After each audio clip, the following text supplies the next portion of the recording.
The Redguard lived in a shack outside Falkreath for most of his life. The weather was okay and the grass was green, and he got by.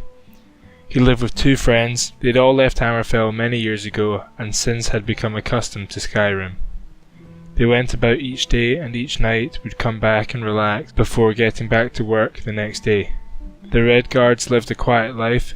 Before they had left Hammerfell, the group had been skillful swordsmen, but after a short career and the death of one of their friends in a bandit raid, they left Hammerfell in search for a better life, and ended up in Skyrim. The Redguard still kept his dual scimitars in a chest at the end of his bed, but hoped he'd never have to use them again. The Redguard was last up on the day everything changed. He got out of his bed and had just got dressed when he heard screaming and crackling of fire. He ran outside to witness his friends, who must have started their work early, burning alive. Fire was everywhere. The intensity of the fire caused the Redguard to look away as it blinded him, and he looked up to see a dragon overhead. It began to fly into the distance over the Nordic ruin called Bleak Falls Barrow. The Redguard lost almost everything that day, but he had not lost his swords. He went back into his chest, took them out, and packed his bag. After burying his friends, he began his adventure for revenge.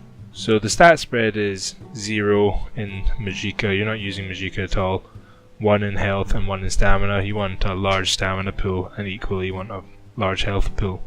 So the loadouts, so I went for any clothes or unarmoured outfit for the beginning of the build. Went for a configuration that's similar to the Alakir hood that I wore. I used the 2 swords, Blood Scythe and Soul Render, because not only are they scimitars but they're pretty damn cool. This build is about a common man being brought back into the action. However, he has to adapt and learn, so his skills will change as he comes back from his sort of retirement from being a warrior and coming back into the action. So at first he wears no armour, and the only skill he has is his one-handed sword ability, obviously dual wielding his weapons. At first this would be quite good because you've got powerful swords. I just added them via the console. I know quite a lot of you will be like, oh, I don't want to do that, but for this build, if you can't do that, just try and get hold of 2 swords and make them your special swords. So at first he just has those.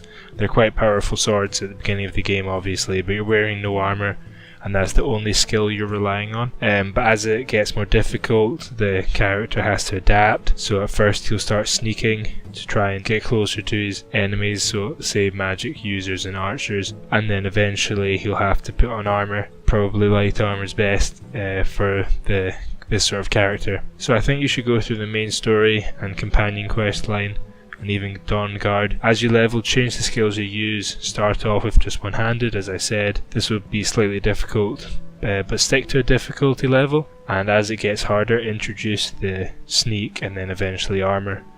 This build was good fun for me, as I haven't done a run through of the main story in a while. Hopefully you'll enjoy it too. Hope you like this build. Thanks for watching guys, this has been Trigger J, and I'll see you in the next one. Thank you guys, and goodbye.